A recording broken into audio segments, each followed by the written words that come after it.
आज की रेसिपी है हाई प्रोटीन और आयरन से भरपूर।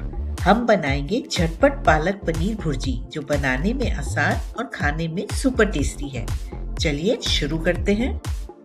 पालक पनीर भुर्जी के लिए आपको चाहिए पनीर, पालक, प्याज, टमाटर, क्रीम, थोड़े से सूखे मसाले, हरी मिर्च और तड़के के लिए जीरा, लहसुन और प्याज।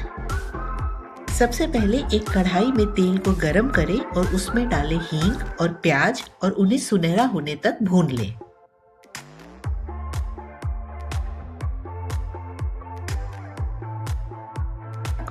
अब इसमें अदरक लहसुन का पेस्ट डालकर उसे तब तक भूनें जब तक उसका कच्चापन ना निकल जाए। अब डालिए लाल मिर्च, धनिया पाउडर, हल्दी पाउडर और स्वाद अनुसार नमक। मसालों को जलने से बचाने के लिए थोड़ा सा पानी जरूर डालें। अब पिसे हुए टमाटर और कुटी हरी मिर्च डालकर तेज आंच पर 2-3 मिनट तक पकाएं जब तक मसाले से तेल न अलग होने लगे।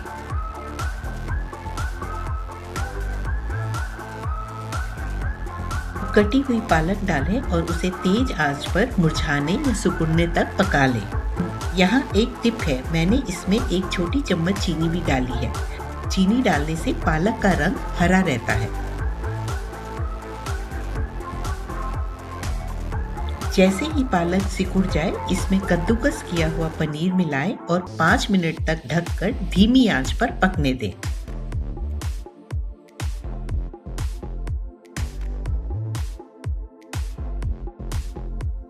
आखिर में फ्रेश क्रीम डालकर इसे 1-2 मिनट तक और पका लें।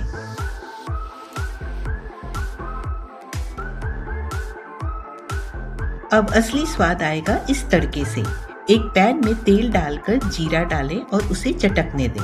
फिर डालें बारीक कटी प्याज और लहसुन और उसे सुनहरा होने दें। अब गैस बंद करके कश्मीरी लाल मिर्च पाउडर डालें और ये तड़का सीधा पनीर के ऊपर। लीजिए, तैयार है गर्मा गर्म पालक पनीर भुर्जी। इसे पराठा, नान, रोटी के साथ सर्व करें और सबके साथ एंजॉय करें। रेसिपी पसंद आई तो लाइक करें और सब्सक्राइब करना ना भूलें। मिलते हैं अगली वीडियो में एक नए स्वाद के साथ।